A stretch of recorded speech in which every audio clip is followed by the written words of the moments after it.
കണ്ട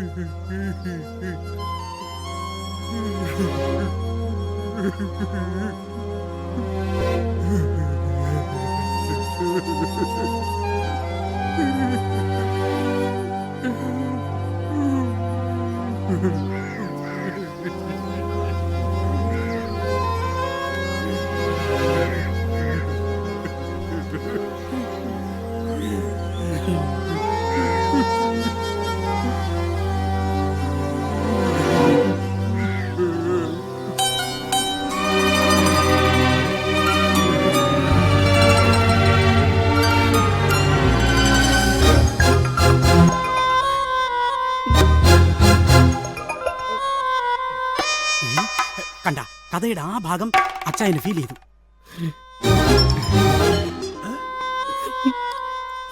അച്ഛേ, യഥാർത്ഥ feel 8ാമത്തെ scene മുതലാണ് തുടങ്ങുന്നത്.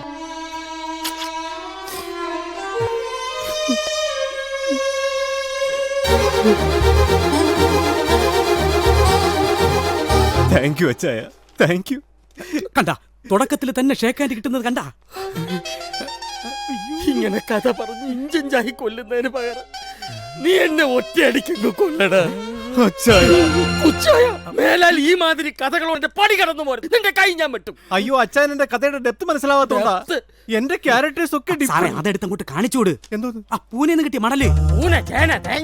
പൂന ഫിലിം ഇൻസ്റ്റിറ്റ്യൂട്ടിന് നാണക്കേട് ഉണ്ടാക്കുന്ന നീയൊക്കെ നോക്ക്. വ്യക്തമായ കഥയും തിരക്കഥയും തയ്യാറായിട്ട് ഞാൻ പടം പിടിക്കും. അങ്ങനെ ചെയ്യാവൂ. തന്റെ സ്ക്രിപ്റ്റിൽ എനിക്ക് പ്രതീക്ഷയില്ല.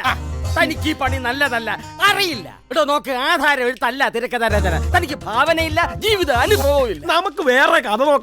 കൺട്രോളറെ, താനിതിൽ ഇടപെടണ്ട. അച്ചായ, ഞാൻ 12 പ്രാവശ്യം തിരുത്തി തിരക്കഥയത്. 10,000 പ്രാവശ്യം തിരുത്തിയാലും ഒരു പ്രയോജനം ഇല്ല. താൻ പോയേ. രാവിലെ അച്ചായന്റെ 3 മണിക്കൂറാണ് തൊലച്ചത്. ചില പാലം നടത്തിയിട്ടില്ല. ലൂക്കോസേ, എനിക്ക് വല്ലോ വിളമ്പി വെക്കടാ.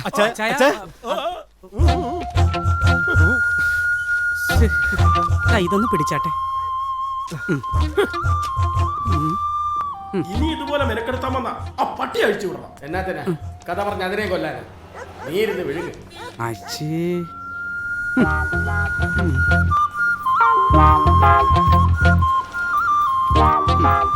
സുശീല, നീ നോക്കൂ. ഈ വൈശാഖൻ ഈ അച്ചായനെ കൊണ്ട് തന്നെ പടം പ്രൊഡ്യൂസ് ചെയ്യിപ്പിക്കുന്നു. ഈ വർഷം തന്നെ ഞാൻ ഡയറക്ടർ ആവുകയും ചെയ്യും. ആവണം സാറേ, എത്രയും പെട്ടെന്ന് തന്നെ സാറ് ഡയറക്ടർ ആവണം. ഈ മലയാളികൾ കുറെ അനുഭവിക്കണം. ഇനിയിപ്പോ ആരും കേൾക്കൂലല്ലോ. ചോദിക്കുന്നുണ്ട്, വിഷമം തോന്നരുത്. സാറേ, സാറിന് വിശ്വാസമുണ്ടോ ഈ കഥ വെച്ചൊരു പടം ചെയ്യാൻ പറ്റുമെന്ന്? സുശീല, നോക്ക്. ഡ്രൈവറുടെ പണി നടത്തിയാൽ മതി കേട്ടോ. ഡ്രൈവർമാരും തൊഴിലാളികളും ഒക്കെയാ പടം കാണാൻ വരുന്നത്. അതുകൊണ്ട് ചോദിച്ചതാ. വണ്ടി എടുക്കടാ. ഓ, എന്നെ ഇറക്കിട്ടെ വണ്ടി സർവീസ് സെന്റർ ഒന്ന് കാണിക്കണം. കാറിന് AC കുറവാണെന്ന് തോന്നുന്നു.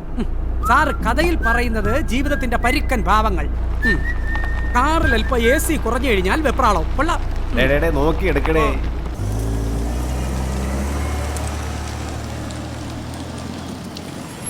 ഇന്ന് തന്നെ ഡെസ്പാച്ച് ചെയ്യാം സാർ. സാർ, ഇവിടെ വരുന്ന പേപ്പർ അതാത് ദിവസം തന്നെ രജിസ്റ്റർ ചേർക്കുന്നുണ്ട്. നിങ്ങളുടെ വിശദീകരണം ഒന്നും എനിക്ക് കേൾക്കണ്ട സാർ. അത് പക്ഷേ പറഞ്ഞില്ലേ, ഒരു എക്സ്ക്യൂസ് എനിക്ക് കേൾക്കണ്ട.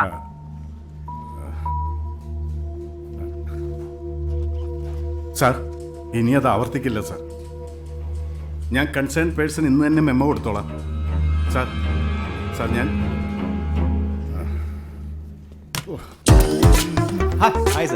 ആ എത്തിയോ? മാറ്റിന് സിനിമ കാണാമെന്നാ. എന്താ സാർ? എന്താന്നോ? കേക്ക. വൃത്തികേട് സാർ. എന്താന്ന് നിനക്ക് മനസ്സിലായില്ലേ? ഇത്രയും കേട്ടിട്ട് താൻ ഫയൽ സബ്മിറ്റ് ചെയ്യാത്തതുകൊണ്ട് കളക്ടറുടെ കയ്യിൽ നിന്ന് കിട്ടിയ തെറിയും ശകാരവുമാണ്. താനോടെ കേട്ടോട്ടെ എന്ന് വെച്ച് ഞാൻ റെക്കോർഡ് ചെയ്ത് വെച്ചതാ. ഇന്നലെ വന്ന നിയമസഭാ ചോദ്യങ്ങളുടെ മറുപടി താൻ സബ്മിറ്റ് ചെയ്തിട്ടില്ല. തന്നെ കൊണ്ട് ഞാൻ മടുത്തു. ഇന്ന് തന്നെ തനിക്ക് ഞാൻ മെമ്മോ ചെയ്യും. മെമ്മോ ആക്കണ്ട സാർ, അങ്ങ് പിരിച്ചു വിട്ടേക്കണം. സാറിന് അറിയാമല്ലോ, ബേസിക്കലി ഞാനൊരു കലാകാരൻ. എന്നെ സംബന്ധിച്ചിടത്തോളം ഉദ്യോഗം ഞാൻ ചുമക്കുന്ന ബാധ്യതയാണ്, അച്ഛനോടുള്ള ബാധ്യത.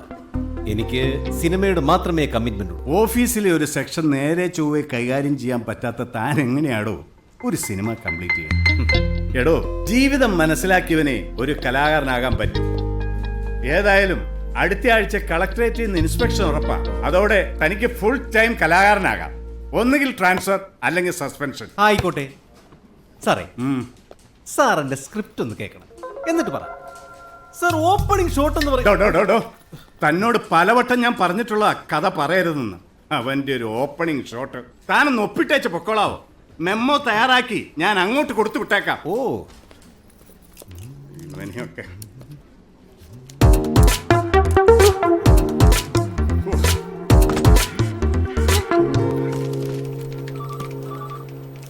Hi, good morning. Good morning. Good morning Lakshmi. പടം എന്നാ സാറേ റിലീസ്? കളിയാക്കാൻ വേണ്ടി പറഞ്ഞതല്ല. ഇതൊക്കെ കണ്ട സിനിമാക്കാർ സാധാരണക്കാരനൊരു അകലം സൃഷ്ടിക്കുന്നത്. മര്യാദയ്ക്ക് പെരുമാറാനും സംസാരിക്കാൻ അറിഞ്ഞുകൂടാ. ഈ ഗോഡൌണിൽ നിങ്ങളുടെയൊക്കെ ഇടയിൽ വന്നിരുന്ന് ഇങ്ങനെ കഷ്ടപ്പെട്ട് ജീവിതം നശിപ്പിക്കേണ്ട ആവശ്യം എനിക്കില്ല. ഒരു പ്രൊഡ്യൂസർ ഒക്കെ പറഞ്ഞാൽ അപ്പം ഞാനിതെല്ലാം കളഞ്ഞിട്ടു പോകും. പിന്നെ എല്ലാം പ്രൊഡ്യൂസർ അനുഭവിച്ചോളൂ. പറഞ്ഞോ.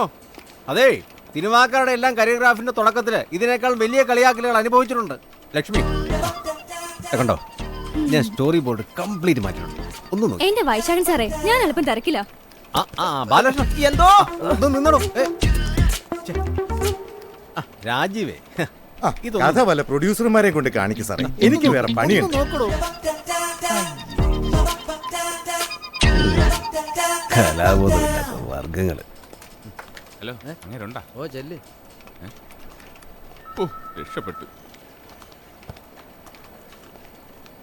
സാർ, ഞാൻ നേരത്തെ വന്നിരുന്നു. അപ്പൊ സാർ എത്തിയിരുന്നില്ല. എന്റെ റീസർവേയുടെ കാര്യം അറിയാനാ. ഫയൽ സ്റ്റഡി ചെയ്തുകൊണ്ടിരിക്കുകയാണ്. ഉടനെ സബ്മിറ്റ് ചെയ്യും. 2 ആഴ്ച കഴിഞ്ഞ് വരും. അയ്യോ, 2 ആഴ്ച മുമ്പ് വന്നപ്പോഴും ഇത് എന്നാ പറഞ്ഞത്. ഇത് ഇത്തിരി കഷ്ടമാ സാറ്, ഞങ്ങൾ പരീക്ഷിക്കരുത്. എന്റെ സുഹൃത്തെ, ഞാൻ പറഞ്ഞില്ലേ, പ്രോസസ് ചെയ്യാൻ കുറച്ച് സമയമെടുക്കും. സമയം എടുക്കും. ഓഫീസിൽ കമ്പ്യൂട്ടറും കഥ പറച്ചിലും ഒക്കെ ആയിട്ടിരുന്ന് കഴിഞ്ഞാൽ സമയം എടുക്കും. ഇത്തിരി കഷ്ടമാ സാറേ. താൻ എന്താണ് പറഞ്ഞത്? തന്റെ ശാസനം കേൾക്കാനല്ലേ ഞാൻ ഇവിടെ വന്നിരിക്കുന്നത്. ഒരാഴ്ച കൂടി കഴിഞ്ഞാൽ ഫയൽ വിടുന്നുള്ളൂ. എന്താ പൈസ ഇവിടെ ഒരു ബഹളം? ആദ്യം ക്ലാർക്കുമാരെ കൊണ്ട് പണി ചെയ്യിക്കാൻ പഠിക്കും സാറേ. ഈ ഓഫീസിൽ കയറി ഇറങ്ങി എന്റെ 3 ചെരുപ്പാ തേഞ്ഞത്. ചുമ്മാ ചെരുപ്പ് ഇട കൊടുക്കാൻ എന്റെ കാശൊന്നുമില്ല. എന്ത് ചെയ്യണമെന്ന് എനിക്കറിയാം. കാണാം. എടോ, ആ റീസർവേയുടെ ഫയൽ സബ്മിറ്റ് ചെയ്യാൻ ഇന്നലെയും കൂടെ തന്നോട് ഞാൻ പറഞ്ഞല്ലേ. ഇനി ഞാൻ ആക്ഷൻ എടുക്കും. ക്ലർക്കുമാർ ചെയ്യുന്ന ഓരോ തെറ്റിന് തെറി കേൾക്കുന്ന സാറിനാ. തന്റെ അച്ഛൻ എത്ര ഭേദമായിരുന്നിടോ. ചില മക്കള് കാരണം തെറി അച്ഛന്മാർക്കാണ്. ഇവനെയൊക്കെ അച്ഛനെ പറഞ്ഞാ മതി. അല്ലെങ്കിൽ അവസാന ആഗ്രഹമായിട്ട് അച്ഛന്റെ ജോലിക്ക് ഞാൻ പോണെന്ന് പറഞ്ഞിട്ട് മരിക്കായിരുന്നില്ലേ? ജോലി കിട്ടണമെങ്കിൽ 10ാം ക്ലാസ് പാസ്സാവണ്ടേ മോളെ? അല്ലേലും അമ്മ എപ്പോഴും 3 സൈഡല്ലേ. ഇത് എന്തായാലും ഞാൻ അങ്ങനെ വിടാൻ തീരുമാനിച്ചിട്ടില്ല. മഹാരാജാവ് എഴുന്നള്ളി. നീ അവനെ മനപ്രയാസപ്പെടുത്തല്ലേ. അമ്മ ചുമ്മാ ഇരുന്നേ. മോളെ, ഡയറക്ടർ ആണെന്ന് നിന്നേ. ഇതൊന്ന് വായിച്ചു നോക്ക.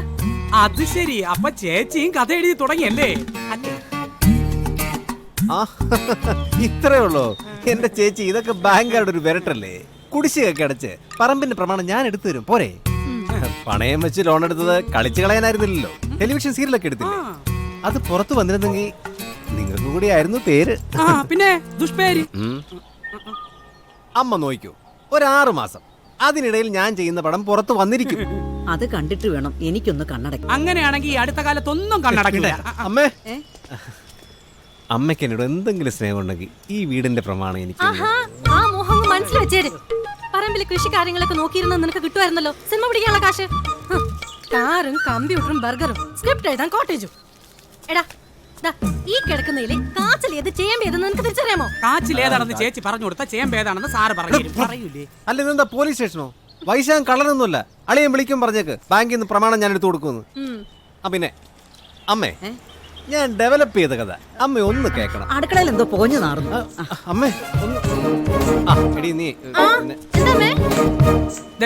സാർ എന്നോട് പറഞ്ഞു, എനിക്കാണെങ്കിൽ ചെവി നന്നായിട്ട് കേട്ടേ കൂടാ. പെണങ്ങല്ലേ സാറേ, നമുക്ക് സിനിമ ചെയ്യാനുള്ളതാണ്. അതെ, സാറിന്റെ രീതികൾ തമ്മിൽ ഒരു മാച്ചിങ് ഇല്ല. സർക്കാർ ആഫീസും സിനിമാ പിടുത്തു അത് തമ്മിൽ ഒരു യോജിപ്പില്ല. പോയി ചായ എടുത്തോണ്ട് വേടാ. ഓ, സംയായന് പറഞ്ഞത് ഇഷ്ടപ്പെട്ടില്ല.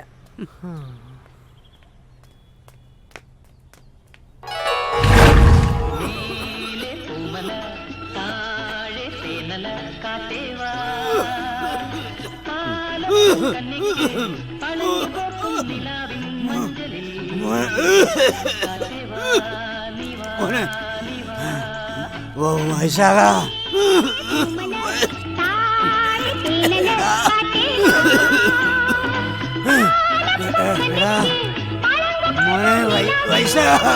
എന്താ അച്ഛാ? ആ പാട്ടൊന്ന് നിർത്തി, നീ ഇവിടെ വന്നിരിക്കും. റീമിക്സ് ചെയ്യാൻ പറ്റിയ പാട്ടാണച്ചാ. ചാകാൻ കിടക്കുമ്പോഴാടാ നീ മേലത്തെ കാര്യങ്ങളൊക്കെ പറയണത്. ഓഫ് ചെയ്തിട്ട് ഇവിടെ വന്നിരിക്കടാ.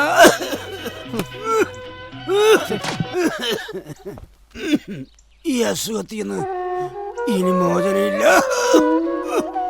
ഞാൻ മരിച്ച നീ വേണം വീട്ടുകാര്യങ്ങളൊക്കെ നോക്കാൻ. 5 പൈസ പോലും വെറുതെ കളയരുത്. അധ്വാനിക്കണം. എന്റെ ജോലി നിനക്ക് കിട്ടും. നീ ആ ജോലിക്ക് പോണം. അച്ഛാ, എനിക്ക് സർക്കാർ ജോലി വേണ്ട, ഫിലിം ഡയറക്ടർ ആയാൽ മതി. നടക്കുന്ന കാര്യം ആഗ്രഹിക്കാവൂ. പഴഞ്ചൊല്ലി കേട്ടിട്ടില്ലേ? മുയൽ മുക്കിയ മുയൽക്കാട്ടം ആനപ്പിണ്ടോ ആവില്ല. നീ സർക്കാർ ജോലിക്ക് പോയാ മതി.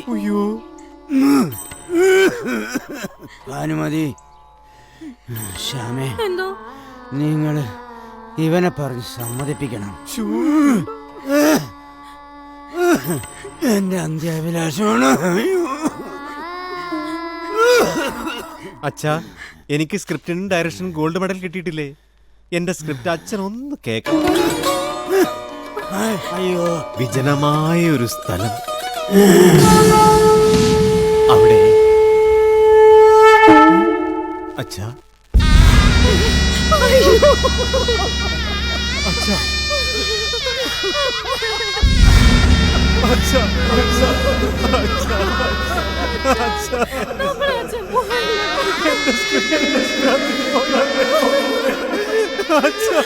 സാർ ചായ, ചായ, ചായ. കഷ്ടം. സാർ എന്റെ വീട്ടിലും കൂടെ ഒന്ന് കഥ പറയാൻ വരുമോ? എന്റെ ഒരു മുത്തശ്ശി കളവിക്ക് ഒടുക്കത്തായി സാ.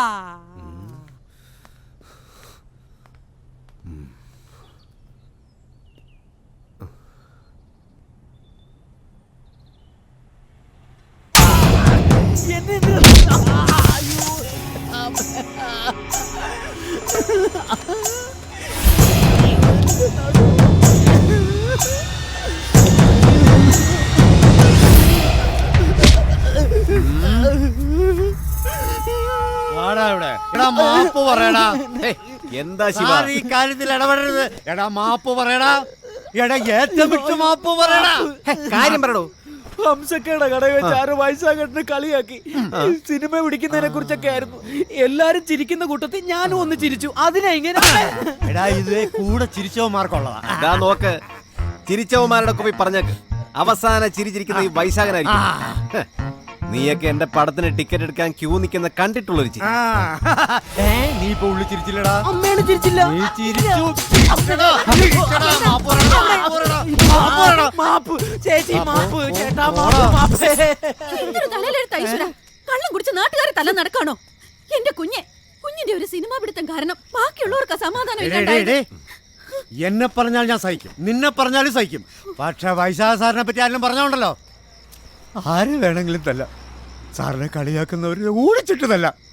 സാറിന്റെ സിനിമയിൽ ഒരു ചാൻസ് തന്നാ മതി, ഒരു ഡയലോഗ്. സിനിമയ്ക്ക് വേണ്ടിയാ നാടകത്തിൽ നിന്ന് മാറി. ഇപ്പൊ നാടകവും ഇല്ല, സിനിമയില്ല. ദിവസം 3-4 നാടകം കളിച്ചോണ്ടിരുന്ന ആളാ. നല്ല നടന്റെ ഒരു ഗതികേട്. സിനിമ കിട്ടുവടേ, വൈശാഖ സാറിന്റെ സിനിമ. അതിൽ ഒരു ഡയലോഗ് ആരായിട്ട് ഞാൻ അഭിനയിക്കും സാർ. പിച്ചക്കാരൻ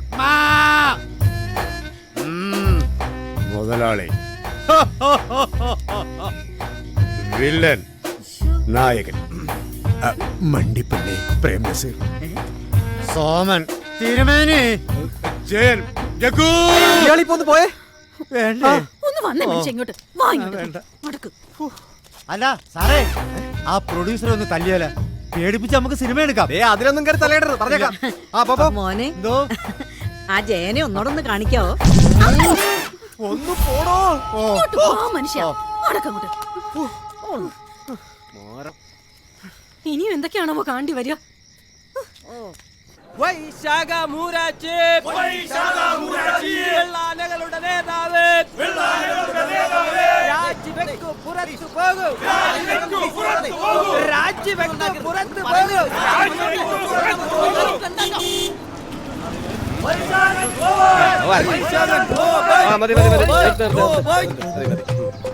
നിക്ക് നിക്ക് എങ്ങോട്ടാ? എന്താ പ്രശ്നം? എന്താ പ്രശ്നം? വായിച്ചു നോക്ക്. ഓഫീസിൽ കൃത്യമായി എത്താത്ത ജീവനക്കാരെ പിരിച്ചുവിടുക.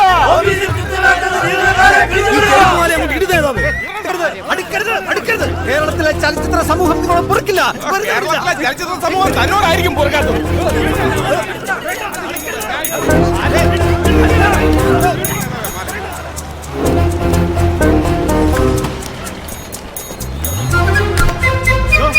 എന്തായി കാണിക്കുന്നത്? എന്ത് പോക്കിരിത്തരമാണ് കാണിക്കുന്നത്? മാറി സാർ, പോലീസിനെ വിളിക്കണം സാർ, പോലീസിനെ വിളിക്കണം. പോലീസിനെ വിളിക്കണം, പോലീസിനെ വിളിക്കണം. നിക്ക് നിക്ക് സാർ, ഞാൻ SPPയുടെ മണ്ഡലം പ്രസിഡന്റാണ്. സാറിനെ ഞങ്ങൾക്ക് മതിപ്പാ. ഗവൺമെന്റ് ഓഫീസുകളിലെ അഴിമതിക്കും അക്രമത്തിനുമെതിരെ ഞങ്ങൾ നടത്തുന്ന പ്രക്ഷോഭം സാറ് കേട്ട് കാണുമല്ലോ. മെഡിക്കൽ കോളേജിലെ കൈക്കൂലിക്കാരനായ ഡോക്ടർക്ക് ചെരുപ്പുമാല ഇട്ടത് ഈ ഞങ്ങളാ. ഇയാളെ കുറിച്ച് ഞങ്ങൾക്ക് പരാതി കിട്ടിയിട്ടുണ്ട്. ഇയാളെ ഈ ഓഫീസിൽ മാത്രമല്ല ഇയാളെ വീട്ടിൽ ഞങ്ങൾ വിക്കറ്റ് ചെയ്യും. താനൊന്നും ഉണ്ടായിരുന്നേ. പ്ലീസ് നിങ്ങൾ വരൂ. വാ, താനും വാ. നടക്ക.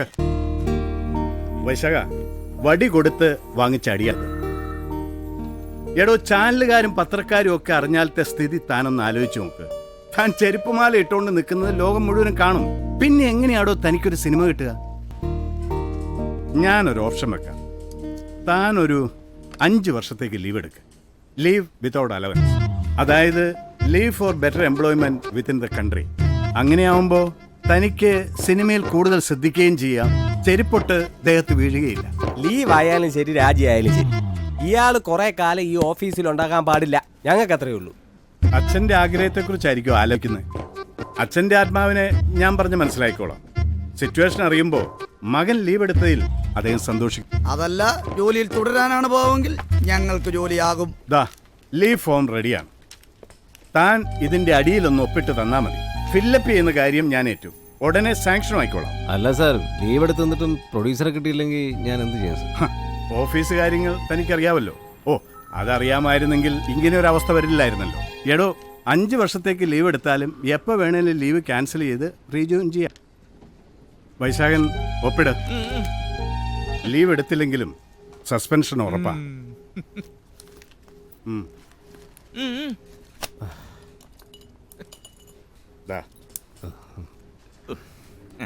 അങ്ങനെ തന്നെ.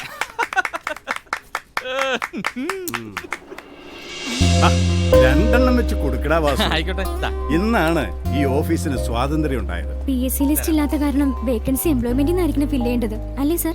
ഇന്ന് തന്നെ എംപ്ലോയ്മെന്റ് റിപ്പോർട്ട് ചെയ്യണം. താൽക്കാലികക്കാരനായി വരാൻ പോകുന്നവൻ കലാകാരനോ സിനിമാക്കാരനോ ആകാതിരുന്നാ മതി എന്റെ ഭഗവാനെ.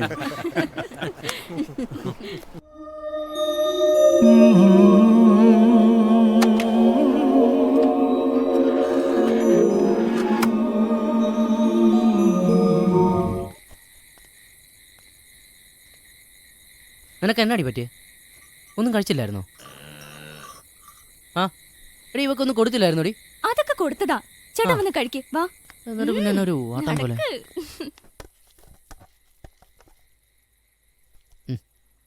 ചമ്മന്തി ഇല്ലടി? എന്നാ പറ്റിയ അമ്മച്ചി? ഭയങ്കര പുളിയാന്നല്ലോ ഇതിന്. പുളിയുണ്ടോ? അയ്യോ, നേരാ. ഞങ്ങള് കഴിച്ചപ്പോ അങ്ങനെ തോന്നിയില്ലായിരുന്നു. ഇല്ലേടി? എന്റെ ഏടത്തിയമ്മ എന്തായാലും ബുദ്ധിമുട്ടും അടുക്കളയില്. അത് കൊള്ളാം. ആ ബ്രോക്കർ സ്റ്റീഫൻ വന്നിരുന്നു. എന്നിട്ട് എന്നാ പറഞ്ഞു? അവർക്ക് മറ്റു കാര്യങ്ങളിലൊന്നും അഭിപ്രായ വ്യത്യാസമില്ല. മുമ്പ് വന്ന ആലോചന പോലെ തന്നെ അച്ഛൻ ആത്മഹത്യ ചെയ്തു എന്നൊക്കെ അറിയുമ്പോൾ ഉള്ള ഒരു ഇഷ്ടക്കേട്. ഈ ജീവിച്ചിരിക്കുന്നവരെങ്ങനെയാന്ന് നോക്കണ്ട് മരിച്ചവരുടെ ഗുണദോഷങ്ങൾ നോക്കുന്ന ഒരാള് എന്റെ പെങ്ങൾക്ക് വേണ്ട. ഇതെന്നാ കഷ്ടം? എന്റെ അച്ഛൻ മാത്രമാണ് ഇവിടെ ആത്മഹത്യ ചെയ്തേക്കുന്നത്. ആത്മഹത്യ അല്ലെങ്കിൽ ജാതദോഷം എന്നാങ്കിലും പറഞ്ഞിട്ട് വരും. എത്ര തലമുറയ്ക്ക് ഇരുന്നുണ്ടാനുള്ള വകയാ ദൂർത്തടിച്ച് കളഞ്ഞേ. അവസാനം കടക്കാര് വന്നപ്പോ മക്കളെ കുറിച്ച് പോലും ആലോചിക്കാതെ. അതുകൊണ്ടല്ലേ പുലർച്ചെ കോഴി കൂവുന്നത് മുതൽ പാതിരാത്രി വരെ നീ ഇങ്ങനെ വിശ്രമമില്ലാതെ ഓടുന്നത്? അമ്മ എന്നാ അതിനെ തൊട്ടതിനും പിടിച്ചെനിക്ക് അച്ഛനെ കുറ്റം പറയുന്നേ? അച്ഛനുണ്ടാക്കിയ കടമൊക്കെ ഞാൻ വീട്ടിൽ പോളാം. എന്നാൽ ലോൺ കറക്റ്റ് സമയത്ത് പാസ്സായിരുന്നെങ്കിൽ അച്ഛനൊന്നും ഉണ്ടായേന. അമ്മ, സെക്രട്ടേറിയറ്റിന്റെ റാങ്ക് ലിസ്റ്റിൽ പേര് വരുമ്പോൾ എൻ്റെ പേരുണ്ടാവുന്ന കാര്യം ഉറപ്പാ. അതോടുകൂടി ഒരു ലോൺ എടുത്ത് നമ്മുടെ കടങ്ങളൊക്കെ വീട്ടാന്നേ.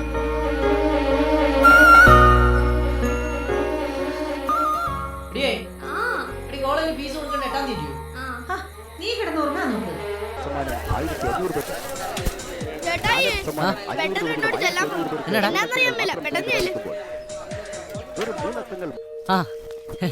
രാമൻ ചേട്ടേ എന്നാ ഉണ്ട്? ഒരു രജിസ്റ്റേർഡ് ഉണ്ട് പ്രിയ. എംപ്ലോയ്മെന്റ് ചായ കുടിച്ചായിരുന്നു? ഞാനവിടെ ലോഡ് ഇറക്കിക്കൊണ്ടിരിക്കുവായിരുന്നു. അപ്പോഴാവുമ്പോ പറഞ്ഞതേ.